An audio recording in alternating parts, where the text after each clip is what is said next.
This is foundation inspection. We're at the rear elevation at the moment. You see here we've got roots going up to and close to the foundation. You need to get those cut back because they're going to remove moisture from the foundation. This is the right elevation. Now the grade here comes too high, it wants to be lowered. As it is at the moment, it's touching the bricks, and that will allow water to get into the foundation. This is the rear elevation of the garage. Again, we're still looking at the foundation. Have erosion of the foundation here. You can see where it's been eroded away. A little bit of undermining going on. That needs to be covered up. You want the ground to come to about within 4 inches of the brick course.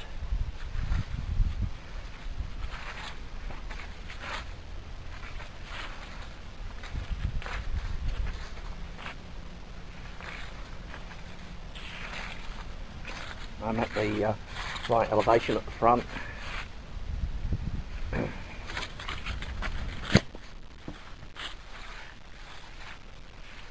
We're now at the front elevation. Soil levels are okay here.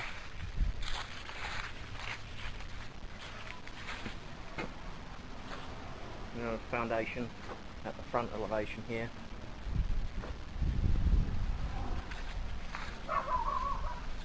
These are our sewer clear outs.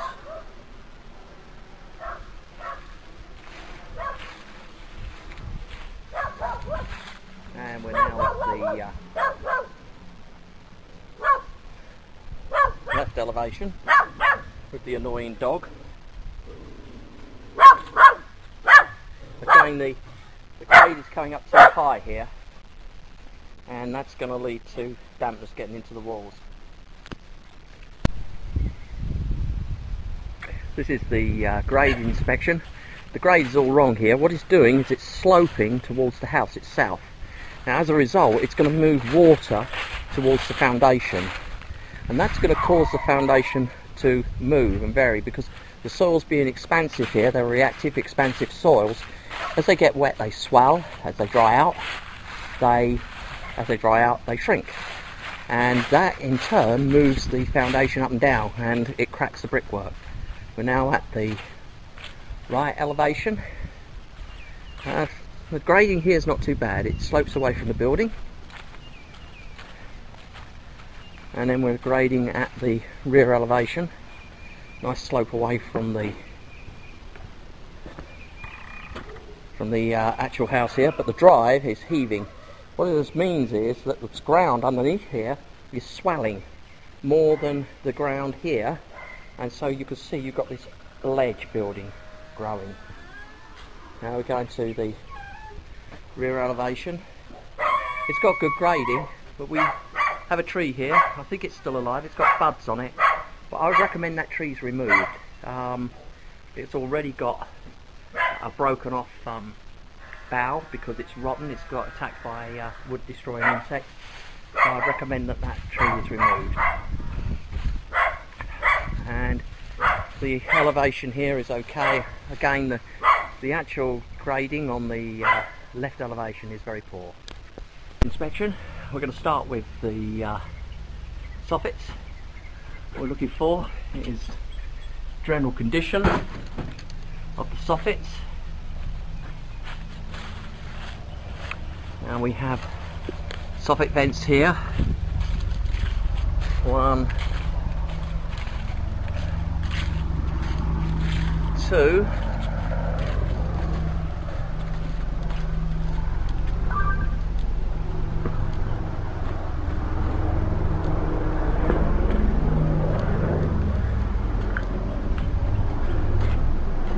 3,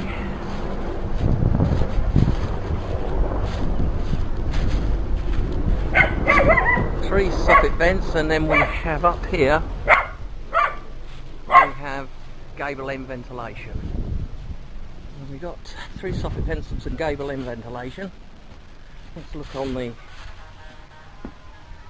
other annoying dog.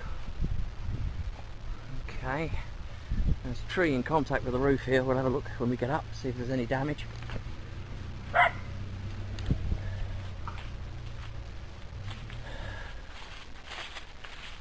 Okay. So and let's get just about to go up on the roof. We're looking at the condition of the roof overall. The soffits up in this corner here are badly rotten. They need to be removed and replaced. And the reason they've got to be removed and replaced is, as it is at the moment, it's actually going to suck moisture into the building, which is not a good thing. Here we have a crack in the mortar, and that's caused by a number of things. We'll talk a bit about that later, but that's got to be sealed. As it is at the moment, water will get in there.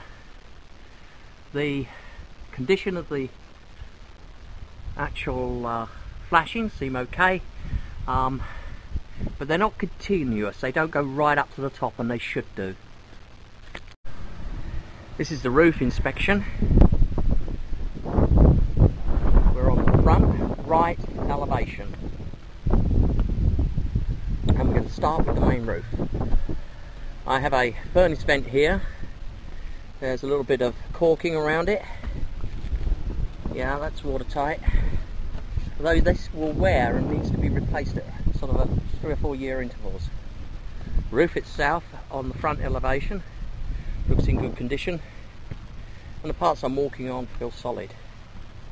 We have recently installed roof vents, which is a good thing, and we have a furnace here that's properly caulked.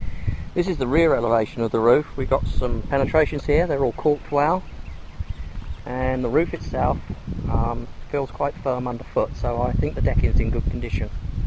Let's go and look at the chimney. Chimney has a cricket, and the flashings all around the chimney look in very good condition. Chimney itself has a chimney cap, spark arrestor. Chimney cap is looking in good condition. There's a loose screw here that wants to be put back in. These can lift off, you can see how I can move it. And high wind conditions, this could come up and injure somebody, so you want to get that fixed. Front rest of the chimney, and down here we've got a hole. Now that's going to allow water to get in there. Water and chimneys do not mix.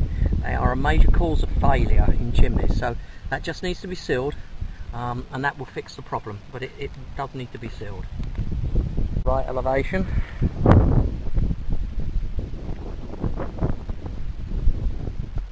At the right elevation. We're looking at condition of the flashings.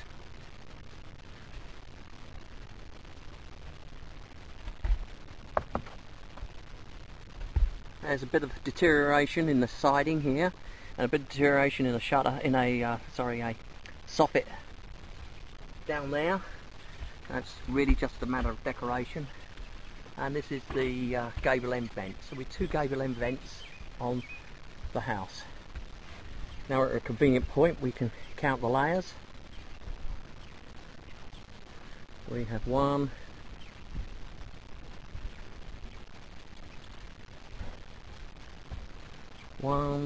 2, 3, 4, 5. It looks like it's got an additional layer over the roof. In other words, what they've done is they've put a roof over the top of an old roof. It's normally only 3 shingles. It's quite common, it's not a problem. It's accepted by insurance companies, although you might check with your insurance company. And we're looking along the roof here, and we're looking for undulations. It's not too bad, and we can do that this side here. That's looking good. Overall condition of the roof, good to average, or average to good. Couple of things that need taken care of. This tree is coming into contact with the roof. It's only slight at the moment, but over the summer it will come into close contact. You need to have that cut back.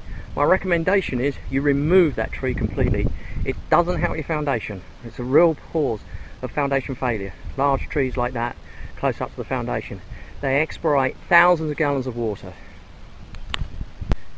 We're standing at the right elevation of the property, and we're looking at the walls here, and you can see, if you come closely to it, there are cracks running down from the window to the foundation through the mortar and through the bricks. So your brick is dislodging there and moving. Likewise, we have a crack here running down. It suggests that the building is actually moving in two directions. It's sinking both in this direction and in that direction. Prime cause of this condition is probably the trees. Trees remove tremendous amounts of water. So we're at the right side elevation, and there's evidence of cracks in the brickwork. Now, I was on the roof earlier and there was evidence of movement in the roof system. You can see here that we've got trim boards are just pulling apart. Again, evidence that the roof and the wall system is moving differently to each other. Here we've got a crack here, again confirming that we've got settlement at the front elevation, and we know there's a crack up there because we saw it earlier.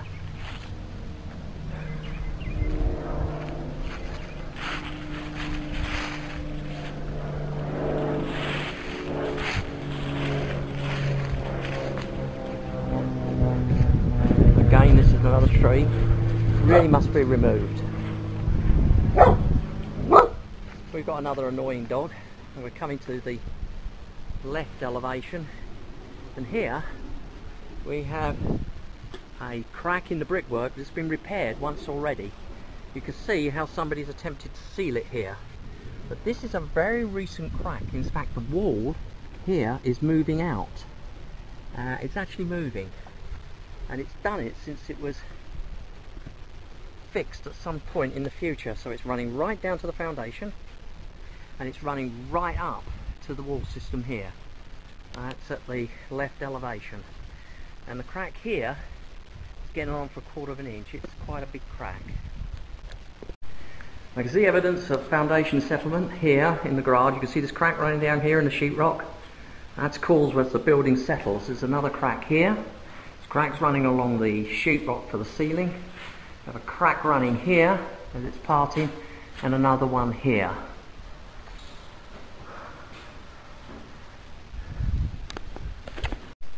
I'm in the front left elevation bedroom, and you can see here we have a crack in the sheetrock, and again it's caused by common settlement. You can also see telltale signs of stress here. The building is moving and the framework is moving, or not moving, quite at the same rate. You've got a crack here, and we've got another crack there. So this building is definitely moving as we speak. I'm at the front elevation on the far left, and we have another crack in the sheetrock. So my conclusion is there's a moderate amount of settlement going on, probably due to the very, very dry conditions that we've had in the past few months. It's been a drought over the winter, and there's no irrigation system or soaker system to actually hydrate the ground around the whole of the property. And as a consequence, it starts to settle as it dries out. You see this crack here, and that's what's actually happening. Got another crack here. It's settling. Now, what you should do if you're concerned about it is get the opinion of a structural engineer, and he'll tell you what he thinks the future conditions might be like. In my mind, rehydrating the foundation is what's needed, and when I've worked with structural engineers, that's what they said. At these, it doesn't look as if it needs piers. There's no sticking doors, but there is signs of movement. This door's just starting to catch, look. Just starting to catch, but it hasn't done yet.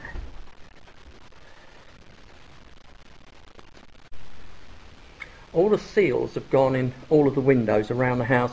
This is one of the particularly bad ones. There's another one that's worse than this, but we'll deal with this one here. You can see how that's all fogged there.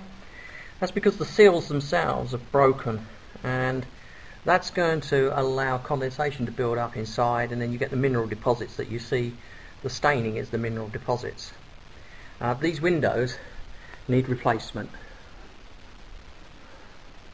All of these windows are fogged. All of them have the seals gone. So I would say pretty well all the windows in the house are in need of replacement. Door looks okay, but I'd recommend the replacement of all the windows. This is an inspection of the doors. Garage door opens and closes okay, looks in very good condition. This is the door to the house from the garage. As such, it should be a fire door. It is. It's a metal door here. It's a 1 hour fire door. It's got a weather seal around it, which is correct. That's fine. This is the yard door. The yard door is showing evidence of stress. You can see down here where it's rubbing. Here. That's how the door is moving. It's coming into contact with the threshold because the building is moving. And the weather stripping around this door is in poor condition.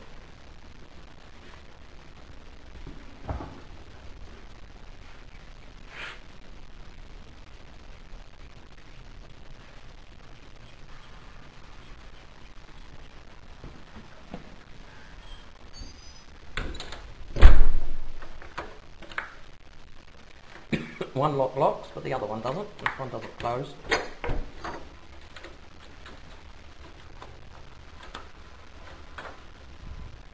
This is the front door. We have mortise locks. This mortise lock is not working. And that one's not working. No. This one is though. It's obviously been a replacement. Mortise closes, locks.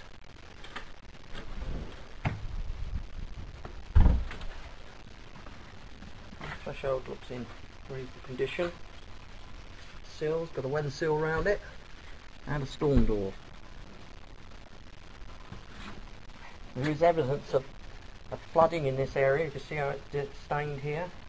And my theory about the yard being prone to flooding could well be true. This area maybe get a lot of water coming down towards it here. And the threshold, it's probably the storm door that's going to keep the water out, although there's plenty of areas for it to come through. This is the attic inspection, but I'm starting with the garage because the garage is intended to be sealed completely from the interior of the house. And you can see up here, shine my light, we can see we're going into the attic, and we can be up there in a minute. And that passes over the top of the house. Now, this attic should be sealed, and there's no weather sealing on this attic door. As a consequence, if there is a vehicle parked in here running, the fumes from the vehicle can get up into the attic itself. Also fumes from the gasoline, etc., etc., all of which can be dangerous. So this door must be refitted so it fits correctly, and it must have a weather seal on it.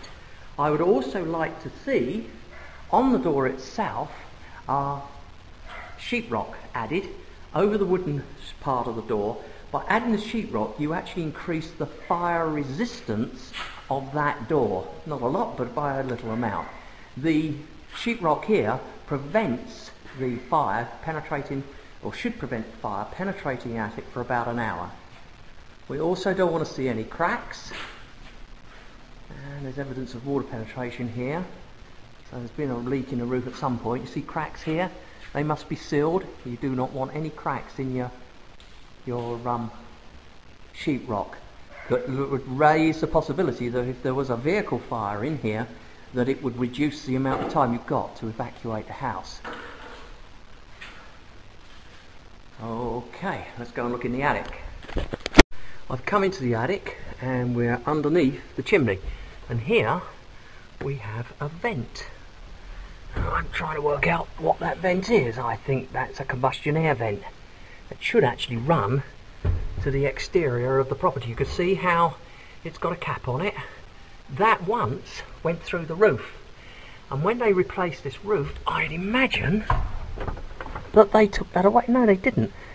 It just sits in the chimney itself. Well, that's not too good. It should actually run to the outside world, not be in the chimney. The whole idea is to introduce air into the system that's not been burnt at that point. Okay, we're looking for the decking. See if there's any signs of water penetration. Okay, this is a manufactured trusses, built off site, bought on site when the house is constructed. Largely very good. Very strong construction, but you should never store things up here. These trusses are not made for having things stored.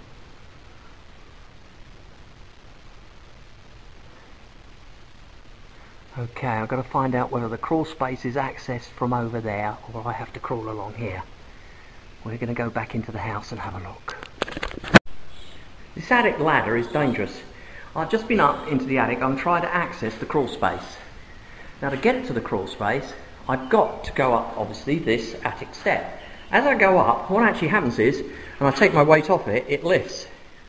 And when I come back down, it doesn't fit properly.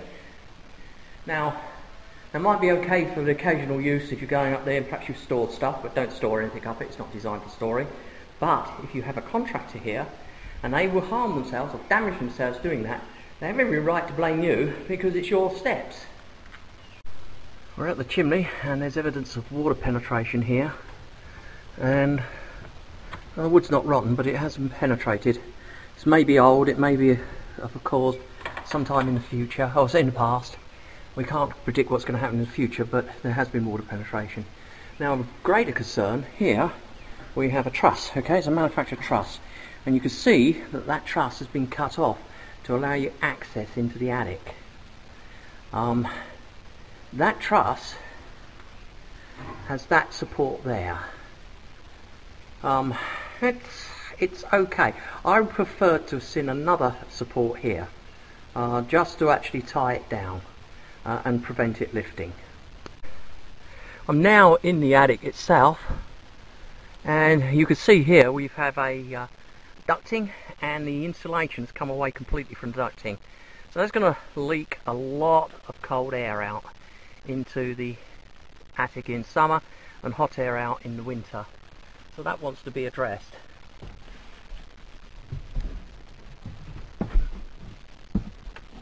We've got exposed Romex cable running over the boards, and they've got to be protected.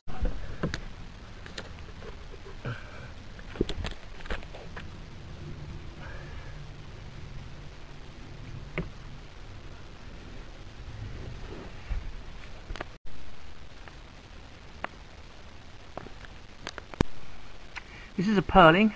It's been cut back to accommodate the air conditioning unit. It should not be done like that, and you can see where it's missing from this side. It's also missing on the far side. Both purlings have been shortened. That's structurally a no-no. This is a 4x2. It's stiffening the truss, or the supports to the roof. Okay, and it's coming down here. It should actually stiffen them. They're going up to support that's part of the truss, and that's been removed to allow the air conditioning unit to be put in. Again, that's got to be replaced. That's going to structurally weaken the attic system. This is the main power box, and I've just opened it up, and immediately I can see around here that line, which is the neutral, has overheated considerably. Can you see here we've actually got molten rubber from the insulation, and you can see the actual plate here is burned and damaged. This unit has to be replaced. You cannot leave that in place. I can't predict the future of it. I can certainly tell you that in the past it has overheated. These are aluminum too, and they're connected in correctly to an aluminum block power panel, but the fact that it's overheated brings the whole of this board into question.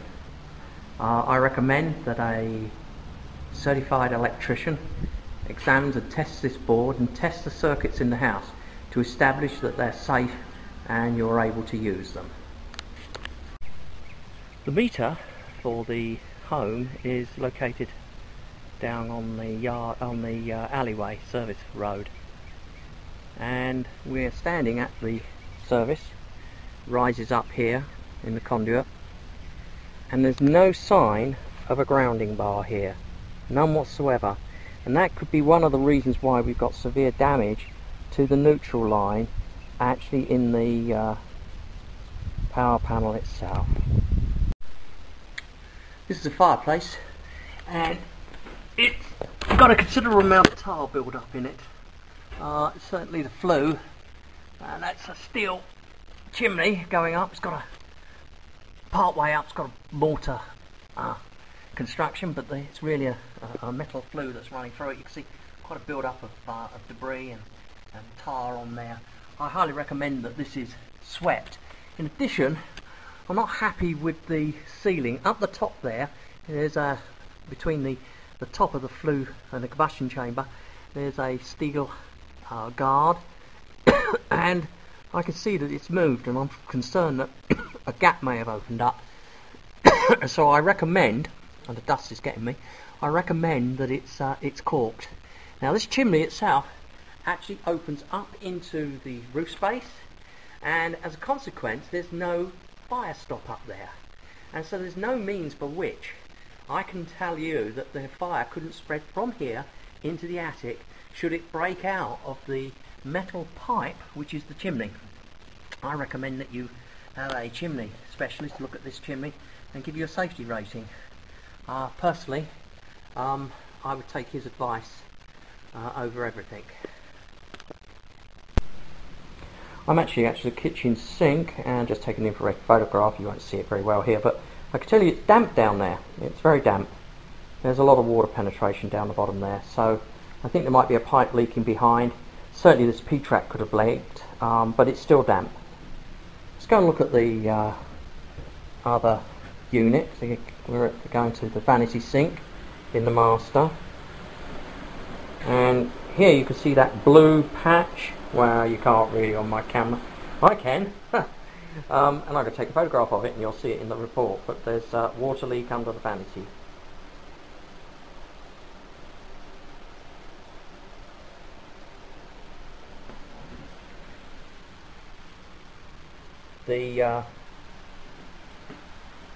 The faucets at the vanity sink in the master are leaking.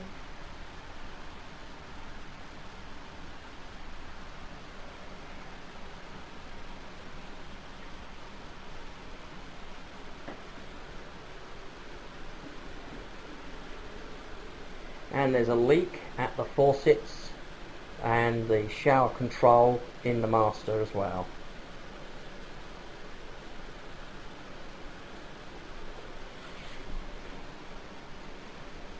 Let's see if there's any leak in the walls.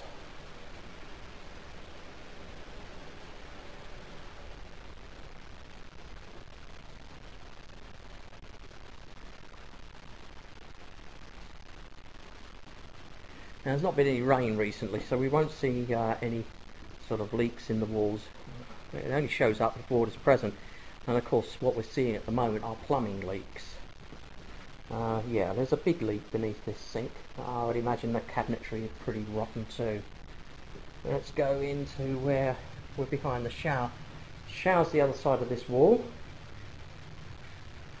and to a large extent it's hidden from view by these cabinets. See if we can get a signal. No, we can't. Oh, they seem okay. Yeah.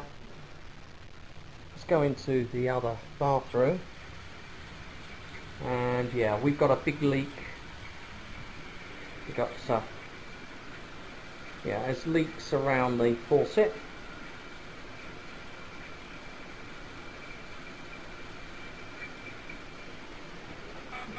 And now we're at the shower unit. We're running it at the moment. You see there's cold water coming out. No hot water. We can't run the hot water heater. It's too dangerous.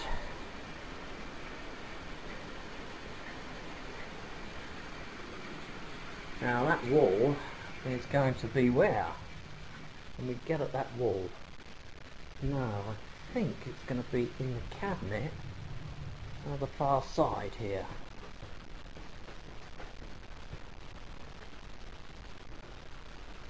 Now it's going to be in that wall there. And I can't see it, so I can't tell whether that's leaking or not.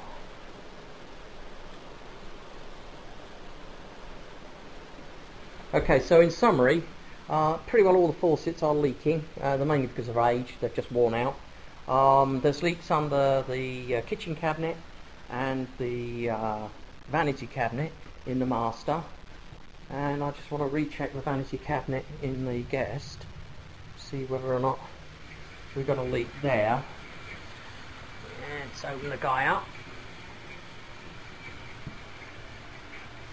And there we've got the... No, there doesn't seem to be a leak in there. Although there's water damage there, so you know there's evidence of prior leaks in that area. And just have a look at the walls around the rest of the house. You see signs of poor insulation everywhere. The walls seem okay, it's just the ceilings.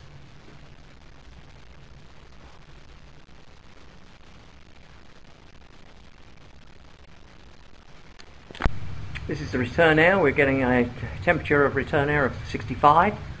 The actual registers, that's the air coming back cooled. We're registering 50. So we've got a 15-degree drop.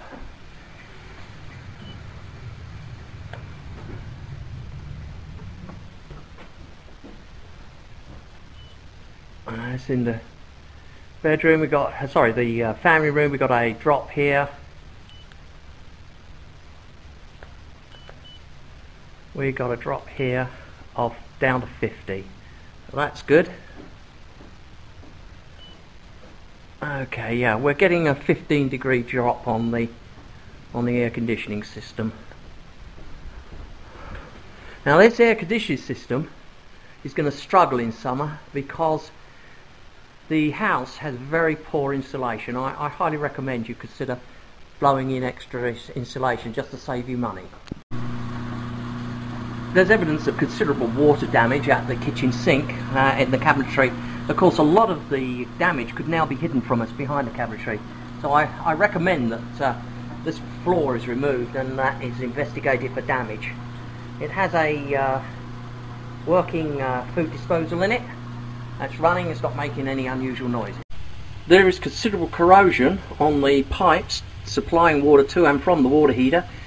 Considerable corrosion on the valve up there. I would say this water heater is actually going to give out well within a year. Be lucky if it lasts a year. It's exceeded its warranty period, and tanks around this part of the world don't last much more than 5, well 6, 8 years. That's all they last, and they go, you need to install a new water heater.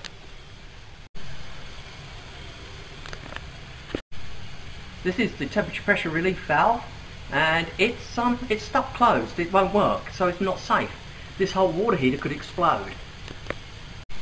This is a water heater. It's showing signs of flame rollout. It's a dangerous condition inside the house. You can see that there's no safety pan in place, and we have a draft hood here, and the draft hood is removed. This water heater is actually in dangerous condition. It can't be used. The safety pipe or the drain line for the water heater is the wrong material, and that's got to be changed out before it can be used. This draft hood here and chimney, it's actually not working. The gases from combustion are going directly into the house. This is terrible. I've never seen such a mess. You really can't use this water heater. It's an absolute disgrace. Anybody moving in here could get gas. It's crazy. Now the insulation on the exterior of the pipes is in poor condition and it needs replacing. The AC unit, it needs to be levelled. It's a little bit tilting.